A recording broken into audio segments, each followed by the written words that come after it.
Postmates is so clutch with that sugarfish. You are Locked On Fantasy Basketball, your daily fantasy basketball podcast, part of the Locked On Podcast Network, your team every day.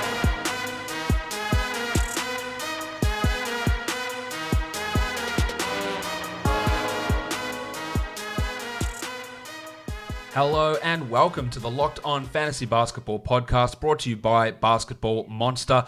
My name is Josh Lloyd and I am the lead fantasy analyst at basketballmonster.com and at Yahoo Sports Australia, and you can find me on Twitter as always at redrock_bball and on Instagram at Locked On Fantasy Basketball. A pretty busy Monday in the NBA, 9 games on, quite a lot of blowouts. So a couple of injuries, nothing too severe, though thankfully at this point. So Michael Bolton, what should we do? Let's get to it. Oh, that's a great idea.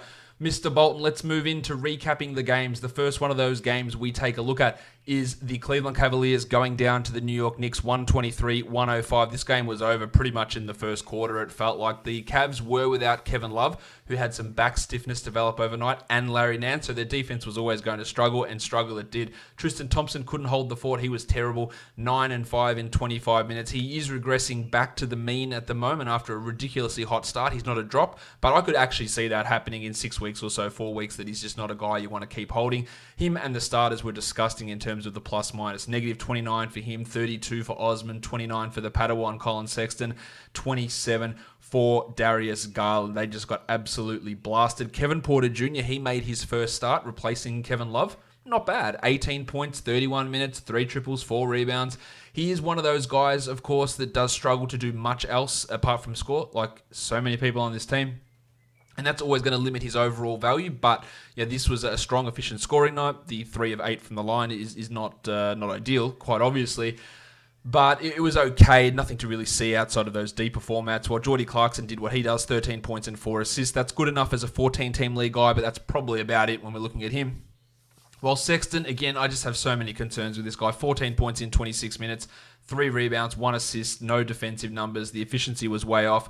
He is probably a 12-team league guy, but it doesn't need to be your 12 team. If you have him and it's not working for you, drop him. Like, don't feel bad about that. The upside is pretty limited. Well, Darius Garland, 29 minutes, 10 points, 2 assists. He's nowhere near where he needs to be. If you are in a pretty solid position and you want to hold, because I think at some point he's going to put up some top 100 numbers this year, but I also wouldn't be stunned if he doesn't. He hasn't completely amazed me. He's a better passer than Sexton, but there still are so many issues with his game and how it fits on this Cavs squad at this point. Oh, better talk about the Knicks because I didn't talk about them. Let's talk about Julius Randle, who had been pretty putrid for most of this year, but really blew up here. 30 points in 32 minutes, 7 rebounds, 4 assists, 2 steals, and a block. And when you're getting defensive numbers out of Julius Randle and he's hitting his threes, you know you're in for a pretty good day. The 71% from the field is also really, really strong. It's nowhere near where he's been for the season. If you want to sell high after this, I would absolutely endorse that. Whether you can or not is a different story. But people are quite prisoners of the moment quite often. And after one game, they'll go, this is who we thought he was going to be. Number one man, the big free agent target, and they might buy into it as a top 40 guy. He is not a top 40 guy. So if you can execute that, it's not going to be for everyone, but it's now the time that you at least try that. Marcus Morris, 23 and 6 with 2 blocks. I will continue to say that I don't think this is going to be able to continue. It probably will up until Christmas, and then it will fall off.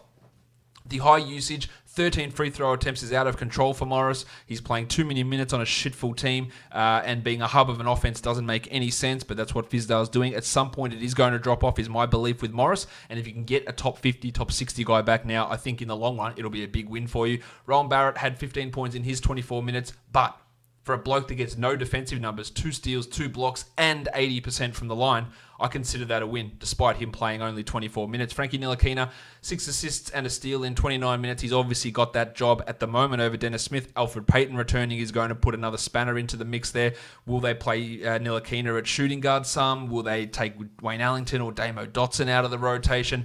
Ntilikina, he really is a fringy sort of 12-team guy. Mitchie Robinson, he had some foul trouble. And Mitch Robinson says, I'll take it from here. 17 minutes, 5 fouls, but still 8 boards and 4 blocks, and it would have been better had he been 6 of 7 instead of 4 of 7 from the field. A must-roster player in all formats. Well, Punch Bob, the third-string center for Bobby Porter, 7 and 7 with a 1-1. It's not bad, but where is the path for him to be a 12-team league guy? It's covered in shit at the moment, and he definitely doesn't have his broom out to sweep it away. Let's now move. Let's talk about Kevin Knox. Have the Knicks given up on him? I gave up on him before he was drafted pretty much, but have they just given up? Like another third straight game under 20 minutes, bringing in guys like Morris and Randle to play in front of him. It's a very weird situation for a guy that the entire Knicks fan base / front office was Dutch ruddering after Summer League last season. Let's move on to the next game. It is the Hornets and the Raptors. A huge win for the Raptors, 132-96. Let's talk about the Hornets. Miles Bridges, okay, I think is the best way I frame this. 28 minutes. It started out pretty rough, and he was still in at the end in garbage time, whereas none of the other starters were. But 13 and 5, 2 triples, and got a steal and a block. Now, before this, his steal numbers were absolutely absent. Like this is a guy that was at like 1.3, I think, steals per 36 last season. He's at 0.3. So it's a big change. And getting those steals back and hitting free throws are the two things that are really down with him. I am still holding on to Miles Bridges. In the leagues that I have him, I am holding on. The minutes are still okay. The production is going to get better, but if you want to drop, I completely understand that. But I do think he'll be better than what he has been, and this is not bad. Marvin Williams got some extra minutes with Paul Washington Jr. in foul trouble, 14 and 4 for Marv with 2 blocks. That's nice. Last couple of games for Williams have been pretty strong, but is it enough for me to look at him as a 12-teamer? Probably not. Only 26 minutes for Devontae Graham, 11 points and 6 assists. Entrenched as a starter, I think we feel pretty comfortable with that. A must-roster guy, but I think some of his early season numbers might drop off a bit. Cody Zeller, not the greatest night from Zeller, 8 and 5. He is still probably a 12-teamer, as is Paul Washington Jr., who had 5 points in 17 minutes. Washington worries me a little bit in the peripheral numbers, in that can he do anything else apart from score? He's still hitting his threes at 50%, which is going to cause a big crater when that eventually drops back down, and that is a level of worry there. Nick Batum, low usage, like low as shit, but 6 rebounds, 4 assists, 1 block. There is utility in that. More for 14-team leagues. He played 25 minutes, but I don't see him as a must-grab 12-team league guy, while Rozier had 10, 3, and 3. He's just not good. It's as simple as that. He is still a fantasy viable player because he's going to play minutes. He just isn't a good NBA player. On to the Raptors. Hello there. Yes, hello there indeed. OG Anunoby, the Jedi. 27 minutes, 24 points, 4 triples, 5 rebounds, 2 assists, and 2 steals. Now, at the beginning of last season, I thought, hey, you know what? I think Anunoby's going to have a bit of a breakout. I thought he'd have a breakout ahead of Siakam, and I look like a complete dick face when that obviously didn't go right. And now, he's doing what I thought he'd do last season. And I talked about that quite a bit with Anunoby last year, talking about how the struggles he had with illness and the death of his father, how much it screwed him up. And to buy him low in Dynasty, I didn't expect this level of production, offensive capabilities, the defensive numbers are there. He is a strong must-roster player across all leagues, despite being available in 26% of Yahoo formats. Siakam had 28 and 5 with a steal and a block, while Big Terrence Davis, 21 minutes for Davis, 16.7 assists. This is weird. This whole team, they had 40 assists, the Raptors. That is a shit ton of assists. So that means we're getting some big numbers. 7 for Davis, 8 for Van Vliet, 9 for Gasol, 6 for Norman Powell. Those are not realistic numbers, but with Lowry out, Davis is playing some backup point guard, and he is in the rotation, so deeper leagues, you want to pay attention. Van Vliet just 11 points, but 8 assists and 4 steals is great, while Gasol only had the 5 points, but as I mentioned, 9 assists and 8 rebounds. He is a real fringe 12-team league guy. The upside is limited, and it's going to go away almost entirely when Ibaka returns, but for now, there's something there at least. Rondé Hollis-Jefferson with Anunoby back. 20 minutes for Rondé. A good 20 minutes, 15 and 8, but it's not enough for me to be looking at him at 12 or probably even 14s, while the Waterboy Chris Boucher doubled, but played only 18 minutes. 11 and 11 for Boucher there with the emergence of Hollis-Jefferson and then the impending return of Ibaka. I just don't see how Boucher is someone that I'd want to hold in 12s and probably 14-team leagues, to be honest. After those couple of big games initially, he has cooled off, although an 18-minute double-double is obviously nothing to sneeze at. Let's move on now to the next game. We're looking at the Indiana Pacers, another blowout against the Brooklyn Nets. The Pacers were without Malcolm Brogdon, Jeremy Lamb, TJ McConnell, Edmund Sumner, and Victor Oladipo. So Aaron and Justin Holiday both scored 20 points, just like we drew it up. 24 points for Az Holiday, 13 assists and 6 rebounds. He's been great. But when Brogdon comes back, when Lamb comes back, it doesn't look like they're too far away. The minutes just aren't going to be there for him to be much of a contributor. Well, Justin Holiday's had plenty of opportunities this season, and this is the first time he's really taken advantage. 20 points, 4 triples, and 2 steals for Holiday. Sabonis had 15 rebounds in the first 2 minutes, it felt like. Ended up with 16 and 18 in 29 minutes and 2 blocks, while Miles Turner, not great, but 3 blocks, keeps his value just ticking along. 9.7 rebounds for Miles. Tony Warren Jr. had 19 and 6 with nothing else, a very Warren-like line. Well, how's Naz Long? 26 minutes for Naz, 12 points, 2 triples, 3 assists, and he'll go back to being an absolute nobody when all of these other players return. Dougie McDirt, his numbers dropped right off. Well, the dart, Goga Badadze. Problem with my Gogo-mobile. Gogo-mobile? No, not the dart. Not the dart. He is a guy that when you look at block streamers, whether it's you're looking at a Robbie Williams type of guy, I think Goga is going to get 15 to 16 minutes a night most nights here and can be a 1 to 1.5 block type of guy, which can have value even down to 12 or 14 team leagues. He is at least a name that you need to be aware of, but I'm sure if you listen to this podcast, you are aware of the name. For the Brooklyn Nets, Spencer Dinwiddie had 28, 5 and 8 with 4 triples, inefficient, but having to cover that large load with Kyrie out. Giggity! The 8 assists are nice. The scoring's nice. Great. Garrett Temple, 10 and 6, 2 blocks. He occasionally has these interesting widespread type lines, but it's not enough to get too interested in. Well, Jarrett Allen doubled, and DeAndre Jordan played only 18 minutes. Allen is the center that I want in Brooklyn between those two. The artist formerly known as Taurean Prince is also the Taurean Prince formerly known as Atlanta Hawks Taurean Prince. 7 points in 23 minutes, 4 rebounds. The shooting is off. He was never as good as what he was at the start of the season. He's also not as bad as this, but he's probably closer to being this bad than he was to that good. Still probably is a 12-team league guy, but not a 10-teamer at this stage. Really struggling. Well, Smoke and Joe Harris had a bit of a stinker, 7 points in 27 minutes. Again, while these injuries are happening, he is still a 12-team league guy. I just don't like his up. Someone said to me, Josh, he's been a 12-team league guy. Oh, yeah, look, if you strictly want to go by the ranking, then yes, I just don't see him as a guy that I absolutely have to hold on to because the upside is so significantly limited. But in these scenarios, when those guys are out, that upside does increase, and that's where the value does come from someone like him. Unfortunately, John Musa played only 16 minutes, 3 and 2. He looked quite good in the last game, and unfortunately, we got Iman Shumpert playing minutes over him, which is never a good sign for anybody apart from the Shumpert family. Let's move on to the next game. We are looking at the Portland Trailblazers and the Houston Rockets. This Blazers team is going to be different next game because Carmelo Anthony is going to be there. This is a great time to sell high on CJ McCollum. 25 points, 5 triples, 5 rebounds, 3 assists, 2 steals, 53% shooting. Great. Fantastic. He waxes and wanes in terms of shooting. He'll have big hot streaks and then have big cold streaks. There are a lot of people who buy him as a top 50 player. I don't. Some people buy him as a top 30 player. And God, I do not at all get near that. But with a hot streak at the moment, if you want to attempt to sell off, and if someone believes in that, that is absolutely a trade that you should be looking at. Whiteside, 27 minutes, 11 and 8 with 2 blocks, exactly what he needs to do, while Lillard had 13, 6 and 11. His hot start on that really high efficiency shooting has cooled off of late. Skal Labissiere, really strong from Skal, 15 and 6 with 2 blocks. Hard to really trust too much of that, while Nasir Little had 11 and 7 in a start in 29 minutes. Will Mallow take that starting job? Almost definitely. And that's going to render Little almost useless. Or Mario Hezonja is going to be out of the rotation. And Anthony Simons, if you added him in 12s, I would drop 10 points in 22 minutes. The limitations of his game and then the playing time and the shot attempts always made him just a short-term type of guy. For the Rockets, Jimmy Harden didn't get to 40 points, but 36, 6 and 5 on 58% shooting is pretty bloody good. Well, Clint Capela just can't stop getting 20 rebound games. Remember the talk of Capela's rebounds are going to go way down because Westbrook was there? I thought that was the case as well. Apparently not.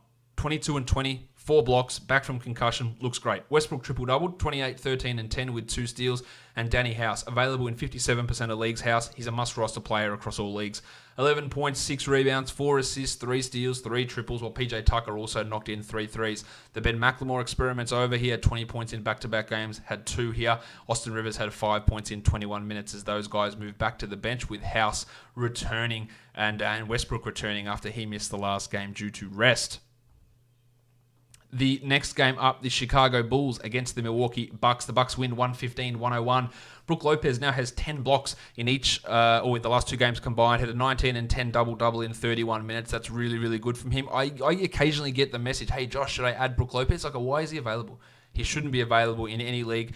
Dante DiVincenzo, the big Ragu, available in 99% of leagues. If you're in a 20-teamer, 18-teamer, 16-teamer, he's a must-add player. If you're in a 14-teamer, he's up for discussion. Now, the previous 2 games weren't that good. He played only 24 minutes, and he played just 29 here. But I will stick by this. He will start over Wes Matthews at some point this season. He's starting for Chris Middleton now, but he will be the starter over Wes Matthews. It's whether he can play starters minutes or whether it's that standard 22-minute bullshit that we're seeing so much in Dallas from Rick Carlisle. But this was great. Want to take a flyer in a 12? By all means. But I wouldn't expect this level of production or this level of minutes at this point to stick. But he's looked really good. Yanni, 33 and 10, great. 3 steals and a block, great. 5 of 12 from the free throw line is probably the opposite of great. He is just absolutely pissing all over your free throw percentage. You knew it was going to be an issue. Not this bad, though. Georgie Hill had 18 points on 9 shots and didn't do too much else. Sterling Brown, 8, 5, and 6. A weird 6 assist night from Sterling Brown. You don't see that all that often. But, they are, look, occasional stream type of guys, but not players that we're super interested in as consistent long-term fly or fill-in type guys. Eric Bledsoe, the buy low window, as soon as he has a bad game, people jump off this guy so quick. 2 of 11 from the field, 8, 6, and 5 with a 1-1. That's where you go through the buy low offer to see if his manager is pissed, because people get pissed after one game. Again, memories are quite short, often in the fantasy world. So this is your another buy low opportunity. And whenever it happens, whenever he has a bad game, you try and get him, because this is what Eric Bledsoe does. For the Bulls, I don't even know what to make of this nonsense. I'll tell you what I do know, that Zach LaVine and Lauri Markkanen aren't very good. I know that. They can put up numbers, but they're not that good. 11, 8, and 4 for LaVine. Remember the talk of LaVine being an all-star? That feels like an absolute... It's like a Netflix comedy special at this point. Just someone up there saying that continually for half an hour. 11, 8, and 4 for LaVine. 25% shooting, tunnel vision, bad defense, questionable shot selection. He's not a drop, of course. He's just not good. Lauri Markkanen, 27 minutes, 9 and 8. Absolutely piss poor. That oblique issue has to be bothering him. This is still a buy low for both of these guys, because I refuse to believe that they will continue to shoot this badly all season. But as I've constantly said with Markkanen, his ceiling is significantly capped. He's not going to be a 30% usage guy. He's never going to get defensive numbers, and that is always going to cap his overall ceiling. We are seeing that really shine out now. When you have these poor shooting nights, then you do nothing else, then you provide no value. And that's exactly what's happening with Markkanen, but the shooting will come back at some point. He had a 10-game streak in February last year where he was the next MVP, and Bulls fans were Turkish gripping themselves to death because he had shiny biceps. Look, he's not that good, but he is still a buy low player here. I think I'm done on Tomas Satoransky. I like Tomas Satoransky, but 18 minutes, 5 points. I'm just not sure how, again, I always talk about at this portion of the season, like, what am I holding on for? Like the 120th best player if things go right? Like, what's the point of that? And maybe he can have value, but someone will add him. He'll have 3 shit games. They'll drop him. You pick him back up. There's just too much uncertainty there. He is the 116th ranked player this season. His 4.5 assists and 1.4 steals are nice, but are they worth it? And I'm not so sure that they are.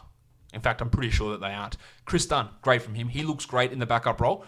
9 assists, 1 steal, 2 blocks, 25 minutes. Significantly better when he doesn't play with LaVine. That was the case last year, and he's thriving in this role. The assists, the minutes, the blocks, they're all high, and that's not something that's going to happen all the time for Dunn. But as a steals guy, he does hold value, while Kobe White just takes every shot under the sun. Him and LaVine is a horrible pairing. 13 points in 25 minutes for White with 3 triples. With Porter out, he's getting an extra chance, and that can help him in terms of overall value or in this short term while Porter's out. He's far from a must-roster player. I guess I'm burying the lead here because Big Daniel Gafford, huge night, 21 and 5 with 2 blocks. Now, before we get all excited, Gafford had not scored an NBA point before today's game. He should have been, from opening night, the backup center. There was no question about that, unless your head looks like a thumb and you're the coach of the Chicago Bulls. He's in there. Cornet's had his face surgery. Gafford is not giving this job back up. He's also not being a 21 and 5 guy in 20 minutes. I think we're all well aware of that. The blocks are real. The efficiency is real, and as a deeper league, 14, maybe probably 16-team league guy, he's there. But Wendell Carter Jr. had foul trouble, 4,028 minutes, 6 and 8, 30 minutes to Carter, 18 minutes to Gafford. That is what I expect to happen. Much better than getting Markkanen or Thad Young to play center. But he's a name to watch at least, especially if Carter gets hurt. Archer Jacquino continues to play too many minutes, 12 points with 4 triples for him. Oh, the Bulls, man, they're so bloody frustrating. All right, let's move on to the next game. We're looking at the San Antonio Spurs and the Dallas Mavericks. DeMar DeRozan with a big scoring night. 36, 8, and 4 in 34 minutes, 70% shooting. Absolutely fantastic. If someone in your league thinks that he's a top 30 player, just get his ass off your team, because he's not, and he will be inconsistent. He's still bad when he's on the court. Like, he had that night and was still a -8 somehow, and has an absolutely disastrous PIPM for this squad. Aldridge, 16 and 9. Again, the inconsistency is a real worry. Much like Tomas Satoransky, I feel like it's time to say goodbye to Maximum Derek. Maximum Derek. He's lost all confidence, and I blame that on him. I also blame that on the coaching staff because they're just using him completely differently, minimizing his accomplishments and talents. 13 minutes for White, 2 points. You can do better. DeJounte Murray, he actually doesn't look that good. 8 points, 5 rebounds, 3 assists, 25 minutes, poor shooting with his hot start to the season, which felt completely unsustainable to me. The ridiculously high shooting, the permanent numbers are absolutely out of the arse, and they are saying to come back to earth. Now, he should still be rostered over White, no doubt, because they are just going with him no matter what. But will he ever get up to 30 minutes? These rotations are quite curious from the Spurs and from Popovich. Trey Lyles, 0 points in 11 minutes. For the Mavericks, Doncic is great. 42, 11, and 12. The poor shooting was annoying. Giggity. I should have said 69% from the line first, but there you go. Hopefully that doesn't come back to haunt you, but really some nice numbers again. Well, a big game from Dorian Finney-Smith. Yes, 22 points for Finney-Smith in 35 minutes, 80% shooting. Just disregarded. It's just not going to happen. While Porzingis had 18 and 10. Percentages. Hit 4 threes as well. Dwight Powell. I feel like it's a time where I'm just pissed at these guys. Powell, White, Satoransky. I reckon you can all go. Dwight played 25 minutes, had 2 points in 4 rebounds. The uncertainty with his role, the uncertainty with his minutes, the uncertainty with his production. The upside's not high enough to hold on to in every situation. So again, he should be on the chopping block. Seth Curry went from a huge game to a nothing game as his life under Rick Carlisle. 7 points in 27 minutes. While Kleber went back to the bench, then played 28 minutes and had 8 and 4 for this Mavericks squad. Next game up on for us to look at is the Boston Celtics and the Phoenix Suns. A couple of injury things here. We had Marcus Smart leave the game with an ankle injury. Ravishing Rick Rubio was a late scratch with a back issue. Both of those guys seem like they're going to be fine for their respective teams next game. So that is, of course, good news there. Smart is walking around without any sort of issue with his ankle in the locker room. Jason Tatum, 26 and 11. Very little else. I always talk about the limitations with him. The 11 rebounds are strong, but to get that shooting back up, which had been really poor this year, is important. Marcus Smart, before that injury, 17, 3 and 4, 2 steals and a block. Don't drop him because of this injury. He is a must-roster player, while Kemba had 19, 2 and 5. His hot start has cooled off somewhat. The Rock DJ had 0 points, but 7 rebounds with 2 steals and a block for Rob Williams, while Daniel Tice played 28 minutes and Enes Kanter played 5. I'm pretty glad that in my show earlier today I did a must-drop player, and or not must-drop, a guys to drop, and Kanter was at the top of that list. He remains at the top of that list and shouldn't be rostered. Jaylen Brown, after some strong numbers recently, fell off 38% from the field, missed both his free throws. Let's hope that's not a reversion back to the poor free throw shooting that's plagued him through his first 3 NBA seasons. And then Grant Williams back in the rotation after a 1-game absence. For the Suns, without Rubio, Booker had 20 points and 4 assists. You would have hoped for more. The assists aren't at those same levels that they were last season, but still not too bad. Aaron Baines had 9, 6 and 5, a must-roster guy for the short term, while Šarić 9 and 10 with 2 steals. Poor shooting. He'd been really hot until this game, and that really fell off. He's not a must-roster guy in all leagues. He's probably a borderline 12er. Oubre had 15 and 6, while Javon Carter, who was the starter for, didn't mean that to rhyme, the starter for Rubio, had 3 points, but had 2 blocks and 1 steal. He was just a short-term DFS type of play, and that is really it. Cam Johnson hit his 2 threes, and that's all you need him to do. Frank Kaminsky's hot run cooled off, not surprisingly, and McCall Bridges is a clear drop in 12 and 14 team leagues at this stage. On to the next game, a little bit of an upset here. The Minnesota Timberwolves on the road against the Utah Jazz get the win, 112-102. Karl Anthony Towns, a huge night, 29, 13 and 5, 7 threes, 2 steals, 2 blocks, and wasn't overly efficient either, although he did hit 47% of his threes. There was no Andrew Wiggins. Bob Covington, big minutes again, 15 and 8, 2 threes, 2 steals and a block. Let's hope that he can keep these above 30 minutes going, but that's the concern when Wiggins comes back. But I guess the other thing we look at here is Jake Layman had to leave the game with a foot injury. He was in a walking boot after the game, so maybe there are extended minutes coming for Covington. Jeff Teague, a must-roster player. My name is Jeff. I can't be clear enough about this. 21, 4 and 11. Didn't shoot well, but that is great production from Teague. Has to be rostered in all leagues. While Jarrett Culver, 5, 3 and 2, 24 minutes. I don't really like Culver much this season as a 12-team or probably even 14-team league guy. Although if Layman misses, maybe there's some extra run there. Okogie had 11 and 5, 2 blocks and a steal. He's a classic defensive streamer type guy, a worse version of Matisse Thybulle in terms of being able to generate those defensive numbers, but he does look pretty good. While a guy we have to look out for here is Keelan Martin, 14 and 6 in 24 minutes. Now, the shooting was red hot. There was no Wiggins, there was no Napier. Layman got hurt. But Martin has produced well in the last couple of games, and it looks like he's forcing himself at least into the discussion of the rotation, and if you're in a 20-teamer, he's a name you have to keep in mind at this point. Gorgie Dieng also played the backup minutes in this one over Noah Vonleh. They sort of seem to be going back and forth, neither of them producing enough value because Towns is just dominant, but it is interesting to see Dieng take that role away from Vonleh in this game. For the Jazz, Gobert, 16 and 14, a steal and a block. That buy low's pretty much sailed. Mike Conley was okay, 15, 6 and 6, definitely not great, but okay. Well, Don Mitchell struggled his way to 17 and 7 with 22% shooting. Obviously, that's a really down night for him. Jingle and Joe, who I said was a bit of a drop guy today, he made me look like an idiot. 12, 8 and 5 in 34 minutes. I still believe that he is not a guy that we need to be holding on to under every situation. But it was good to see the assist come back, and he hit some threes as well. But most importantly, those 34 minutes. Will he be able to keep 34 minutes up? I have some concerns there. Bojan Bogdanovic, 18 and 6, really rock solid from Bojan. That's probably what we expect more from him rather than the hot start to the season. And then the cold stretch over the last couple, he's pretty strong around that level. Good old Bojan, while Royce O'Neal, 7 and 7 with 2 steals. Yeah, that's okay, but look, he's just like a Sunday, hey, I need some sort of numbers type of a guy that you'd stream in for that one day. Also good to see Dante Exum make his season debut. 14 minutes for Exum. He took minutes away from Green. He took some minutes away from O'Neal as well. And we had Tony Bradley out of the rotation with Jeff Green basically getting those backup center minutes behind Rudy Gobert. All right, on to the last game of the night. The Oklahoma City Thunder, they just fall short against the Clippers, 88-90. Chris Paul, big game from Paul, 22 points, 2 triples, 4 assists and 4 steals. The efficiency was great, got to the line 11 times. We are looking more like that Paul we thought that could be a real steal if you got him in round 4 or round 5. The injury concerns are still a worry, obviously. We'll see whether Paul actually plays this back-to-back, because that was somewhat of a concern heading into the season. But the numbers after a dreadful start have obviously normalized. They haven't normalized for Steven Adams. 27 minutes, 9, 10 and 6 with 2 steals. The worst free throw shooter in the NBA, not in terms of impact because the volume's not there, but absolutely disgusting percentage. The fact that he's not a 33-minute-a-night guy and he doesn't block shots and he's got poor free throw percentage and his field goals haven't been there, in a 10-team league, he is not a guy that I think is a must-hold player. And in a 12-teamer, I'm not so sure that he is a must-roster guy. His backup's playing well. Nerlens Noel, 21 minutes, 7 and 8 with 2 steals and 3 blocks. That has 12-team streamability. But if Adams isn't playing 34 minutes and doing what he needs to do, the 6 assists are nice here from Steve. I just don't see it as him being a must-roster 100% guy.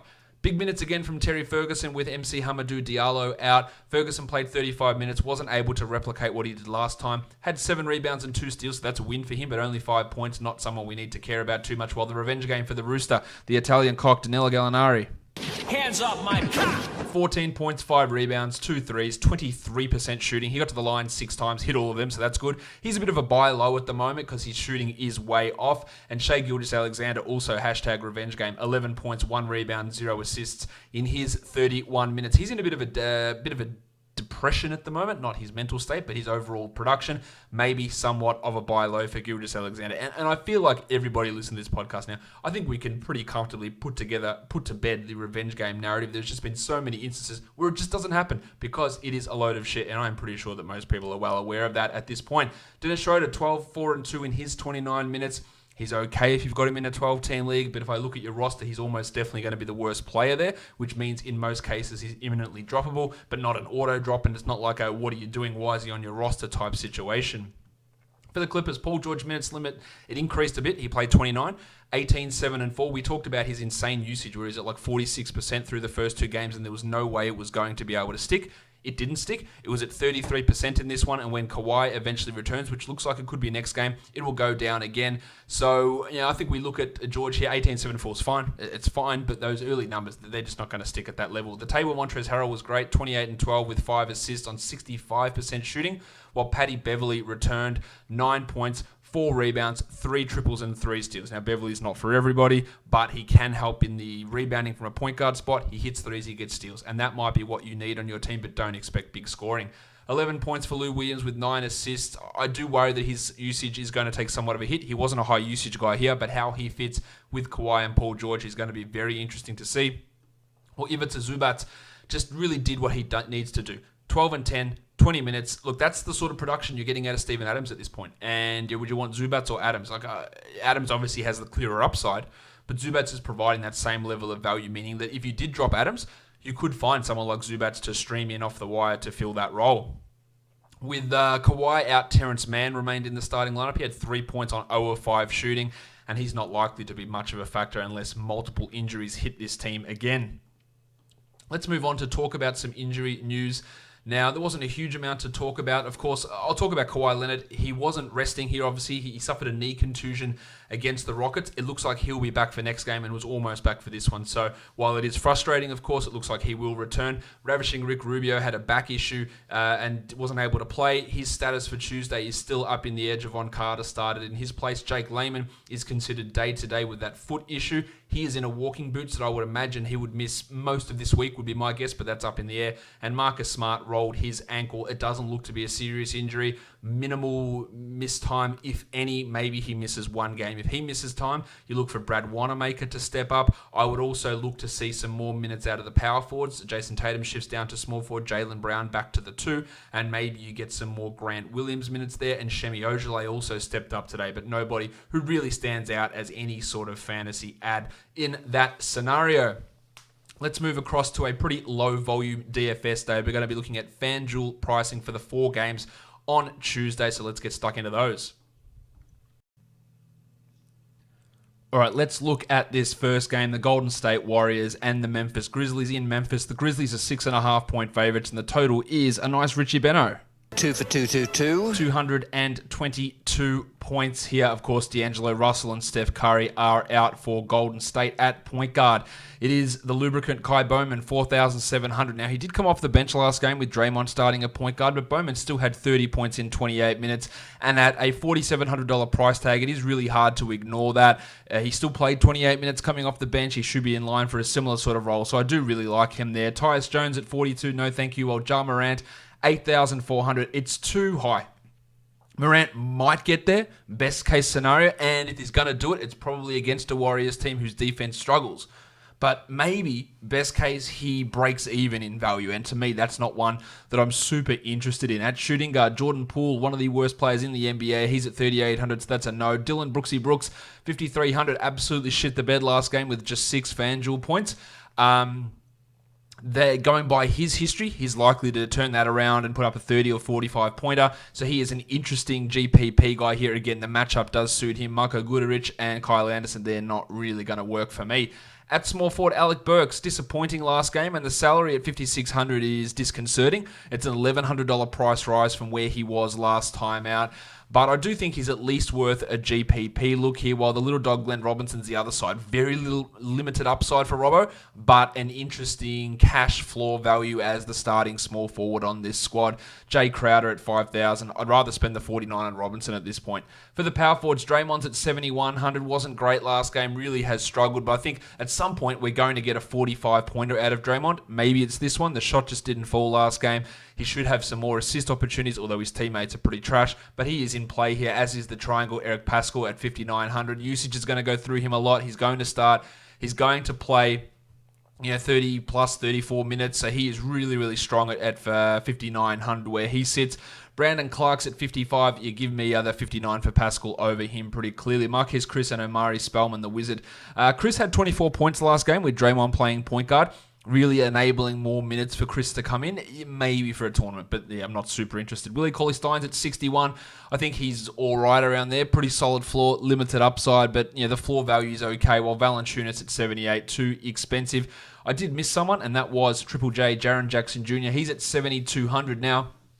I think this Warriors team doesn't really have the players who can get him into foul trouble that much, so that might be a benefit, but we can only really trust Jackson, or even consider Jackson, really is a better way to phrase it, in a tournament versus a cash game situation. Next up is the Blazers and the Pelicans. We're likely to have Carmelo Anthony's NBA debut. The Pelicans still a bunch of questionable guys. Frank Jackson, Lonzo Ball, Brandon Ingram are all questionable. Jolly Okafor is doubtful. Derek Favors has been ruled out of this one. So there is Josh the Hitman Hart also ruled out as well. So there is some real potential for guys like Nickeil Alexander-Walker. Jackson Hayes is going to get big minutes as the starting center. Drew Holiday's in play, but the Ingram, Ball, Jackson situations can really swing things. Like if Jackson and Ball are out, then Alexander Walker gets a huge bump. If Jackson and Ball play, then how those minutes get distributed can be quite confusing, and that limits what Alexander Walker can do. On the Portland side of things, again, Mallow likely to play. I don't know if he starts or plays big minutes straight out of the gate. At point guard, Lillard's at 9,800. Hasn't really been at that level of late, but this is an interesting matchup, at least for him. The problem you have there is it is a back-to-back, but the limited amount of options on this slate makes him in play. Lonzo at 7,000 is not, while Anthony Simons at 43 has really been disappointing again. This is the problem with him. When the shots don't go in, there's nothing else, and that's what we're seeing at the moment from Simons. He is only a GPP guy. Frankie Jackson at 4,400. If we hear that he is in and Lonzo's out, then Jackson, especially if he's starting, could be worth a look. Started last game, played like 2 minutes, and then didn't return. And then for shooting guards, Alexander Walker's at 4,500. He had 33 points there, so that could be great value or could be a real stay away. Like if Lonzo plays, if Jackson plays, if Ingram plays, then there's very limited utility in Alexander Walker. If they're all out, he's going to take every shot that he possibly can, him and Drew, and that's going to mean that value gets easily surpassed. JJ Redick at 54, strong cash value, almost irrespective of what happens with Ingram and Ball, although, of course, those absences would help him there as well. Drew is at $9,000. Even on nights when he struggles to shoot like last game, he still had 47 FanDuel points, so that makes him really quite valuable and a strong $9,000 option. For the small forwards, Kendrick Williams is at 5,200, very, very limited upside, but a strong enough base to consider him for cash, and that gets really enhanced if Ingram's out, while Brandon's at 8,700. Coming back from a knee injury, the game is not the first of the day, so you can't lock him in and feel comfortable with it. I'd feel not great about putting him in there. While Nasir Little at 3,600, the Mallow situation is going to put a limit on what he can do, while Bazemore at 41. Rocket Rodney Hood also not really getting me too excited. For the power forward, Skal Labissiere 3,700. Actually, Mellow's there at 4,000. People are going to use him, no doubt. I don't actually mind him at 4,000. I'm not totally in love with it, but I don't completely dislike Mello at that price. I do dislike Etuan Moore and Mario Hezonja though. Labissiere, big game today. He's at 3,700. Really just a GPP sort of a guy. Well, Nicole O'Malley, he's going to have to play some minutes with the absence of Favors and Okafor, so maybe in a tournament. He had 26 points last game, but he is priced at 4,400, taking away a lot of the utility. Love Jackson Hayes at 48. He's going to have to play a ton. Hopefully he can't, or hopefully he doesn't get into foul trouble. While Whiteside at 82, he's been relatively consistent around that mark, so I do like Hassan at that sort of salary. The next game up, we're looking at the Phoenix Suns and the Sacramento Kings. Ravishing Rick Rubio was a late scratch for the Suns on Monday. It appears that he'll be ready to go, but we don't know that at this point. While Trevor Ariza and Caleb Swanigan are both probable for the Kings, they are without Marvin Bagley and De'Aaron Fox also. If we look for the point guards here, Corey Joseph's at 4,500. He has been an absolute disaster in terms of putting up fantasy value in the absence of Fox. I don't think that changes here. While Rubio's at 75, really hard to trust after having those back spasm issues in the warm-ups. So I don't think we want to look at either of those guys. Tyler Johnson at minimum salary, and then you've got Javon Carter. Could be some GPP players if Rubio happens to sit again. Bud Hield's at 79. He's putting up some big numbers of late. I'm not sure I really trust the cash value in Hield at almost $8,000, meaning he needs about 40 points to be viable, but he could easily be a 50-point guy, so he is a strong tournament option, while Bogdan Bogdanovic at 6,900. Giggity! Really like him at that salary. That's a strong cash play. Devin Booker's at 88. I'm not loving that. Look, if Rubio's out, maybe it does help him, but the back-to-back, the price is up. His numbers haven't quite been at that level. There will be better ways to spend that sort of cash. Kelly Oubre's at 67. Really nice game from Oubre. The last time out before Monday's action, 47 points in 36 minutes, but he has been quite up and down. Really only a tournament guy. The pencil Harrison Barnes, don't really see it. While Cam Johnson at 39. Johnson's been playing relatively well of late. There is some value in him as a cash guy to get some other high-priced players in there. Bridges and Ariza, I don't see too much with them. Rashawn Holmes, 6,500. Foul trouble is always a limiting issue for him, and the production hasn't quite been at $6,500 worth of value, but I also don't dislike it completely. Bielitsa at 58 has been really strong, a 30-point guy most nights, and again, with the rotation unlikely to change. He's close to value at 5,800, so I don't mind him. While Šarić at 53 also putting up some pretty strong numbers in the hole over the last couple of weeks. At centre, The Undertaker, Dwayne Dedmon's a pass for me, while Aaron Baines at 62. You just feel, again, there's too much downside at 6,200. He gets into foul trouble, the shot doesn't fall, rather than upside at that price to really get too excited about it. The last game of the day is the Oklahoma City Thunder and the LA Lakers. The Thunder are on the dreaded LA Staples back-to-back, so that has been a disaster for teams. We'll see if that's the case here. Anthony Davis is listed as probable for the Lakers with his sore shoulder. At point guard, we're looking at Chris Paul, $7,000. Don't mind that price for Paul at all. It will be interesting to see whether they play him on the back-to-back. I imagine they will, but that is somewhat of a concern. And then you have Rajon Rondo at 4,400, who scored pretty well last game. He put up 23 points in that last game, but that 4,400 price tag doesn't interest me. At shooting guard, Gilgeous Alexander's at 73. I do like him. On this one, Dennis Schroeder at 53 would really get a boost if Paul is out, so he would be an interesting tournament guy for that reason. While Caldwell Pope has been starting for Avery Bradley, he's playing okay, but not enough to really get the DFS juices flowing. Dan Green's at 43, not reliable enough for cash, and Terry Ferguson at minimum salary. Look, when he has the big games, they're very rare. They are few and far between, so I don't think we should really be putting too much stock in him. At small forward, the Italian cock, Danilo Gallinari. Hands off my cock! He's at $6,000. I think there's strong cash value in that. There is some tournament upside for Gallinari as well. And then at power forward, Davis is at 11-2. Now, Davis is only averaging 41 points over the last three. The matchup should really suit him against the Thunder.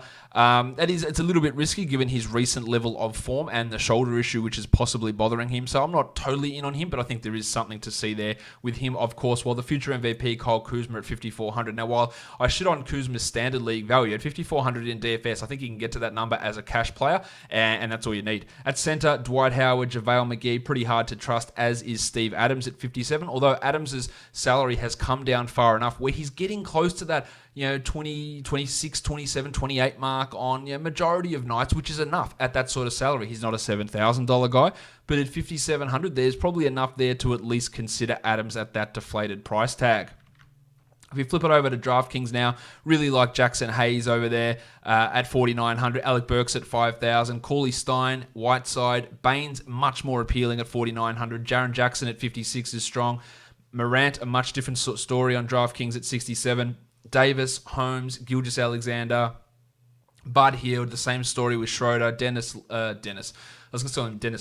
Damian Lillard, the lubricant Kai Bowman, the triangle Eric Pascal, and LeBron James got some nice DraftKings value. Don't forget, guys, to subscribe to this podcast, Apple Podcasts, Google Podcasts, Stitcher, Spotify, and on YouTube. Give me a thumbs up, leave a comment, tell your friends, share it right across social media, guys. We are done here. Thank you so much for listening, everyone. See ya.